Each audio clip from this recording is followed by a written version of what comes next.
Boa noite, o nosso carinho a todos e juntos vamos rogar então ao Senhor da vida, nosso Pai de infinita misericórdia, para que nos envolva e que estejamos receptivos às suas intuições, ao seu amor e à luz que derrama sobre todos nós neste momento tão importante e até de dificuldades que vivemos na Terra. Mestre querido, envolve os nossos lares, os nossos familiares e especialmente todos os enfermos, para que este momento possamos irradiar a todos o nosso carinho, a nossa súplica, para que sejam todos envolvidos e amparados pelas equipes espirituais que tão bondosamente nos amparam sempre. O tema que nos foi proposto para a noite, a indulgência, é um tema de suma importância para as nossas vidas. E no dicionário, a indulgência está definida como a disposição para perdoar as culpas ou erros, para a clemência, para a misericórdia. No capítulo 10 do Evangelho, que é a referência da noite, no item 16, o Espírito Protetor, que se assina José, nos diz que a indulgência é um sentimento doce e fraternal que todos os homens devem alimentar para com os seus irmãos, mas do qual bem poucos fazem usos. Havia um rei que possuía no seu reino 10 cães selvagens e extremamente ferozes. Quando algum dos seus súditos cometia uma falta, um crime, ele os jogava aos cães para ser devorado. Certo dia, um dos seus trabalhadores mais antigos cometeu um pequeno deslize. O rei chamou à sua presença e o condenou a ser devorado pelos cães. O servo, humildemente e respeitoso, pediu ao rei que, em consideração aos 10 anos de serviços prestados, sem nenhuma lisura, que lhe concedesse pelo menos 10 dias para que ele pudesse então se preparar para a morte. O rei considerou o pedido justo e o deferiu. O súdito foi então encaminhado ao presídio. Na cela, ele rogou que lhe fosse permitido, para passar o tempo durante esses 10 dias em que estava ali meditando, que ele pudesse tomar conta de alguma atividade e cuidar, por exemplo, do canil. E a autorização lhe foi dada. O servo, então, passou os seus 10 dias limpando o canil, colocando a água, dando alimento aos cães, lavando-os e cuidando deles. Passados os 10 dias, o servo foi levado então à presença do rei, que mandou chamá-lo, para que então fosse executado, jogado aos cães para ser devorado. E assim foi feito. Só que quando os cães foram soltos para devorarem o condenado, os cães se jogaram a ele, lambendo, acariciando, felizes, fazendo festas. E o rei ficou estupefato e questionou onde estavam os seus cães ferozes. Ao que o servo, então, explicou. Ele disse: meu rei, apenas 10 dias eu dediquei dos meus cuidados aos cães e eles me agradeceram dessa forma. Eu trabalhei nesse reino por 10 anos e no meu primeiro pequeno deslize eu fui condenado à morte.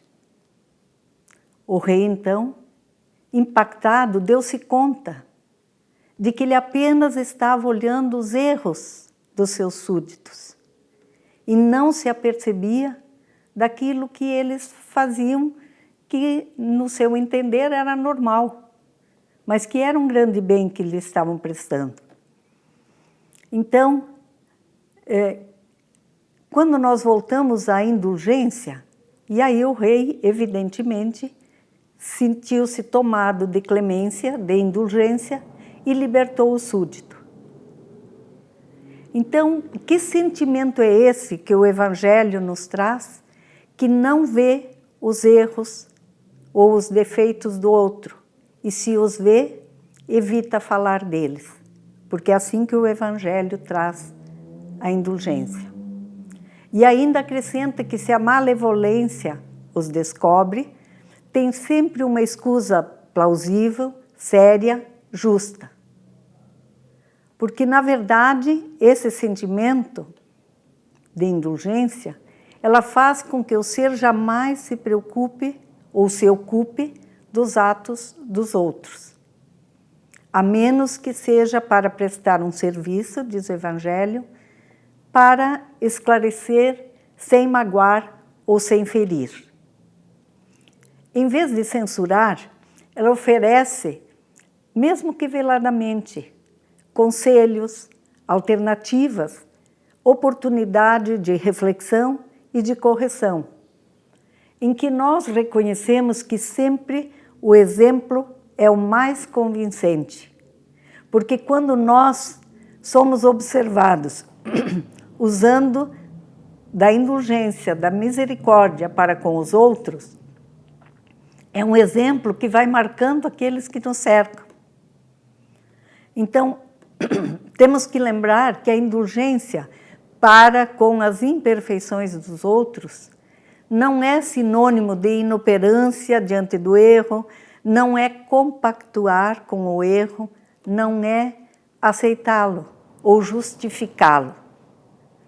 Na verdade, a forma de abordagem é que deve se fundamentar na indulgência, não o erro. Como é que nós tratamos aquele que errou? Se procuramos compreendê-lo, se procuramos fazer alguma coisa.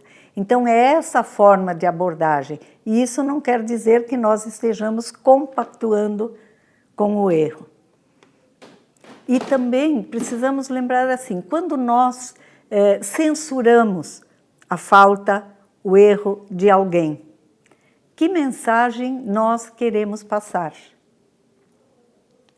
A de que não fazemos aquilo que ora nós estamos apontando no nosso irmão? Então, que mensagem é essa?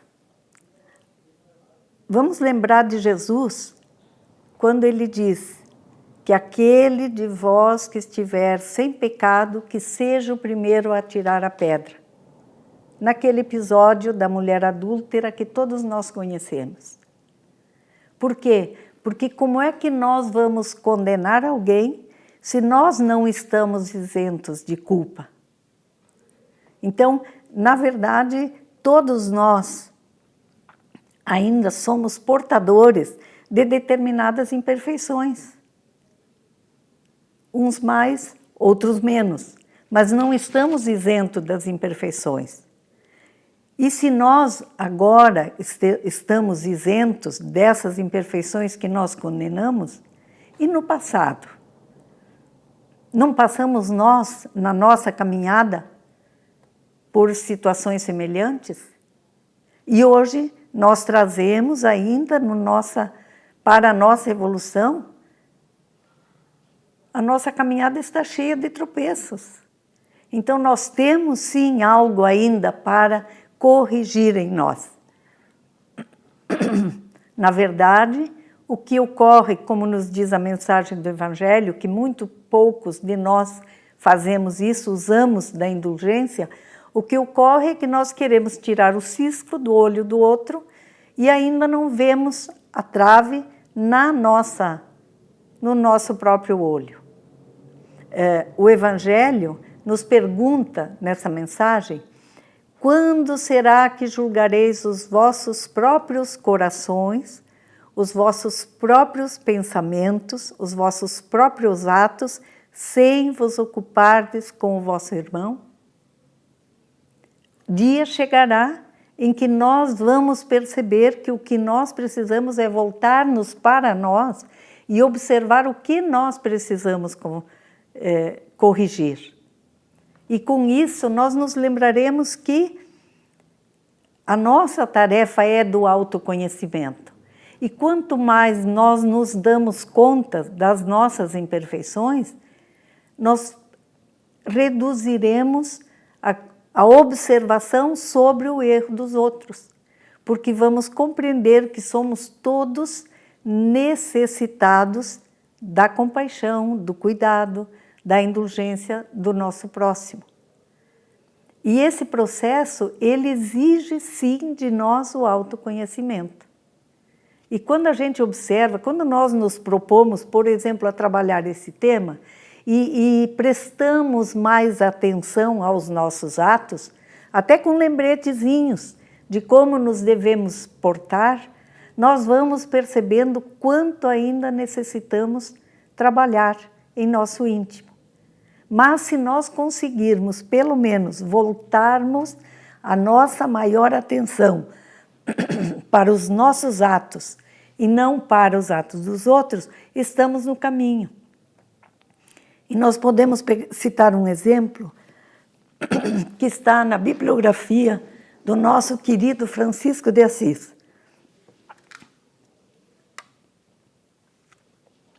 Certo dia, ele trabalhava no jardim com um aspecto triste, talvez mais reflexivo. E o Frei Leão se aproxima dele e pergunta por que ele estava triste. E ele responde que ele estava, na verdade, fazendo um balanço da sua vida e não estava feliz com o que ele estava vendo. Francisco de Assis.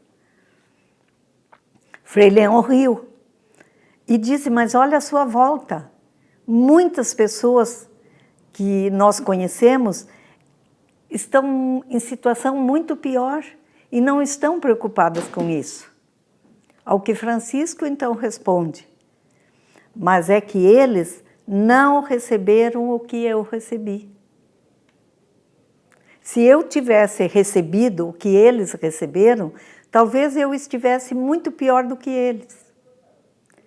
E se eles houvessem recebido tudo aquilo que eu recebi, talvez estivessem em situação muito melhor do que eu. Percebemos, meus irmãos, como a busca pelo autoconhecimento, essa análise contínua dos nossos atos, ela nos traz também, primeiro, o sentimento de gratidão por tudo que nós recebemos e também a humildade, porque vamos percebendo que, apesar de tudo isso, ainda temos as nossas dificuldades. Então, como é importante nós nos darmos conta de a quantas nós andamos. E aí vamos seguir aquela orientação do próprio Mestre. Sede severos para convosco e indulgentes para com os outros. Porque nós precisamos nos lembrar daquele, nosso Pai, que vê tudo e que, na verdade, é quem nos julga em última instância. Porque a nossa consciência se reportará a Ele. E nessa visão é que nós perceberemos quanto nós ainda precisamos caminhar. Então, diante das situações conflitantes, nós nos habituamos a olhar para fora. E, às vezes, até encontrar no outro a razão das dificuldades ou daquela situação em que nos encontramos e que se apresenta à nossa frente. Mas, na verdade, o que nós precisamos é compreender que ela só pode ser resolvida interiormente. Ainda que o erro, o equívoco esteja no outro, a indulgência vai nos mostrar que a solução pode estar em nós. Nós falamos antes, lembremos, na verdade, é a forma como nós olhamos para o erro, para o equívoco, que deve ser indulgente, não o erro. Então, porque a indulgência, na verdade, ela atrai as pessoas. Quando nós usamos de indulgência, nós percebemos que esse sentimento atrai as pessoas, acalma e ergue, que é assim que Jesus fazia. Ele primeiro erguia o caído e depois o aconselhava, depois lhe sugeria um novo modelo de ação. Porque o rigor, ele desanima, ele afasta as pessoas, ele irrita. E isso nunca será motivo do outro melhorar. No Evangelho, no livro Vinha de Luz, o Espírito Emmanuel, lá no capítulo 133, lembra-nos que cada homem é uma casa espiritual que deve estar, por escolha, por deliberação e esforço do morador, em contínua modificação para melhor. Então, o que importa mesmo é que nós estejamos sempre trabalhando para nos melhorarmos. Porque a vida é de reciprocidade.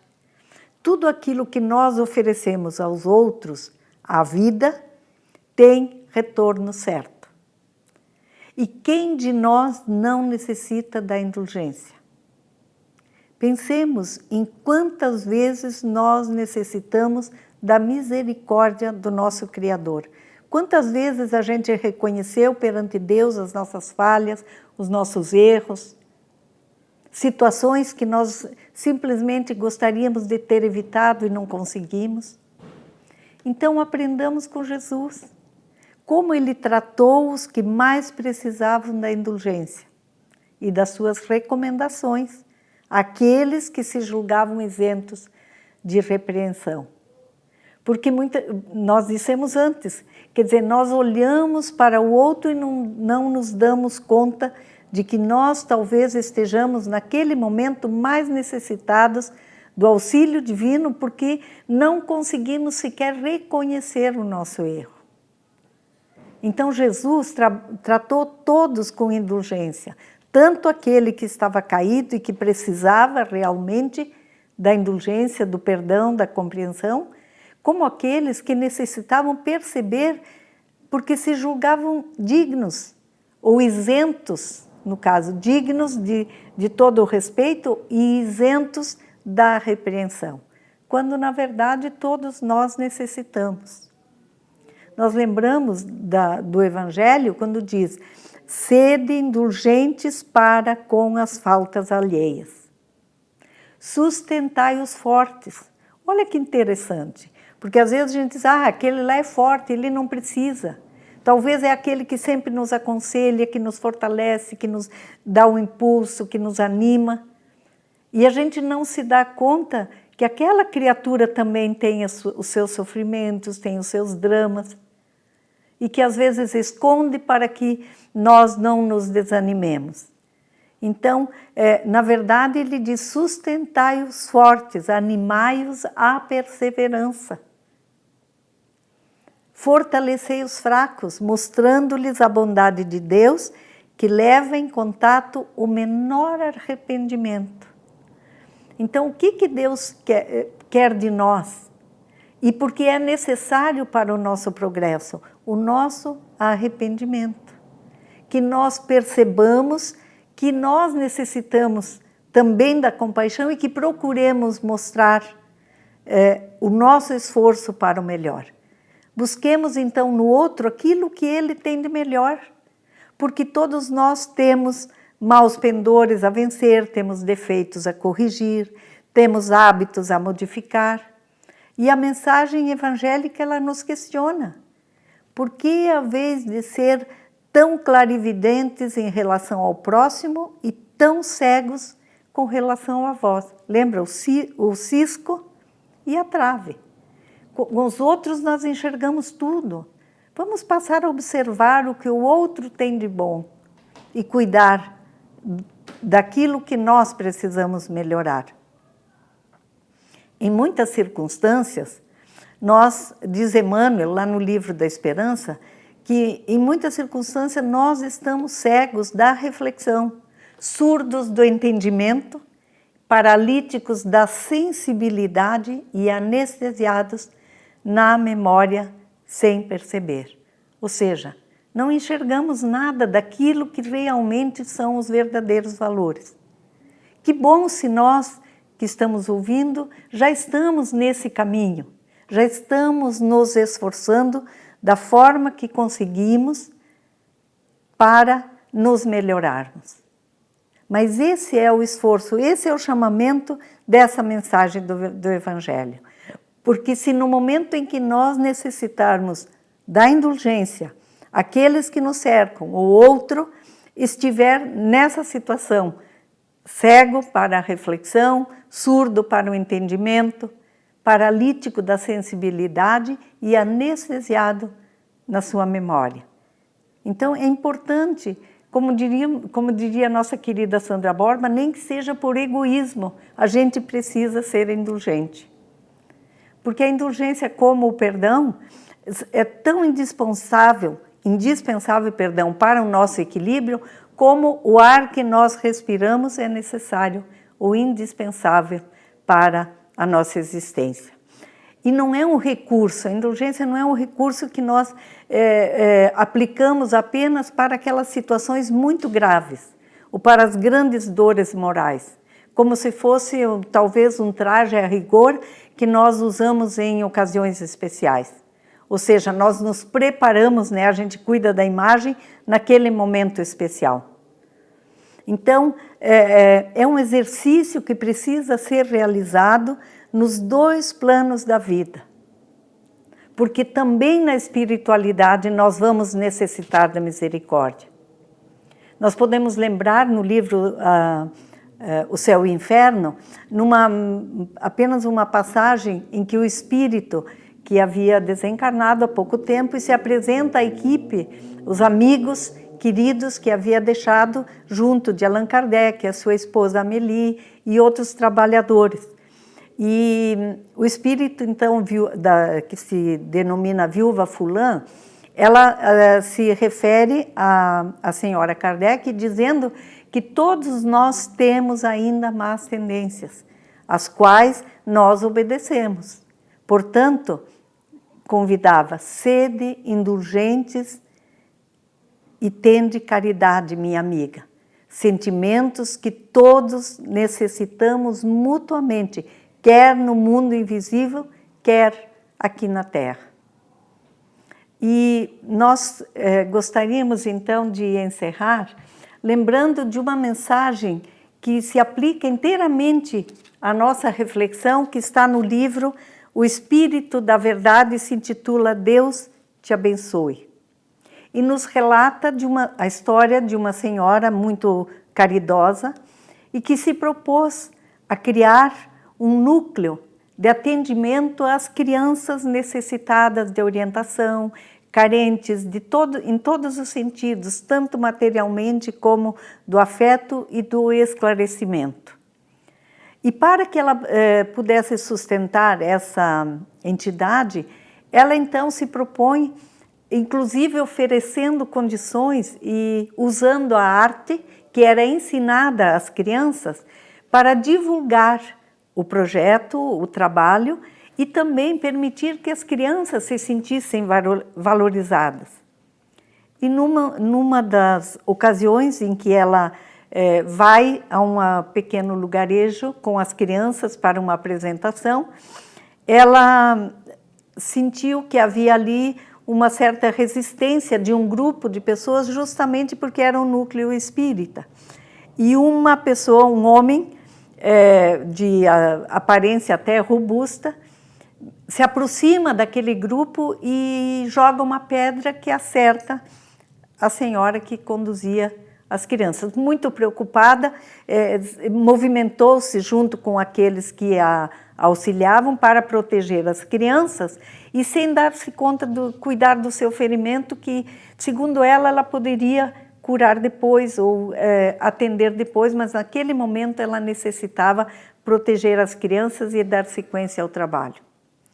Passaram-se alguns dias e estava ela atendendo uma residência, quando chega uma senhora muito nervosa e angustiada e pede, pelo amor de Deus, que ela vá atender o seu filho, que estava com meningite e muito febril. Ela imediatamente a acompanha, chegando na casa, percebe mesmo que o jovem estava muito febril e reconheceu naquele jovem o que havia jogado a pedra. Atendeu-o com toda a amorosidade e o jovem também se deu conta.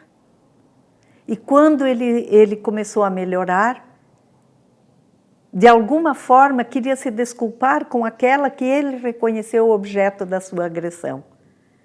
E apenas olhou nos seus olhos, apertou-lhe a mão e pediu desculpas. E ela, na verdade, porque não trazia nenhum rancor, compreendia a situação, usava da indulgência e apenas apertou a sua mão e disse: Deus te abençoe. Isso é a verdadeira indulgência. Ela não estava aprovando o gesto de jogar uma pedra a quem não havia feito nenhuma agressão, mas estava mostrando que o que importa, que a indulgência deve ser aplicada à situação. E esse gesto proporcionou uma transformação naquele jovem, que passou, depois disso, a auxiliar no projeto. Então, percebe, nós dizemos que a indulgência constrói, acarinha, atrai e ergue. Ao passo que, se nós usássemos da repreensão, ele teria se afastado. Então, meus irmãos queridos, cultivemos nos nossos corações esse sentimento sublime que nos torna mais amados e mais merecedores também da indulgência do nosso Criador. Que Jesus nos abençoe a todos. Muita paz.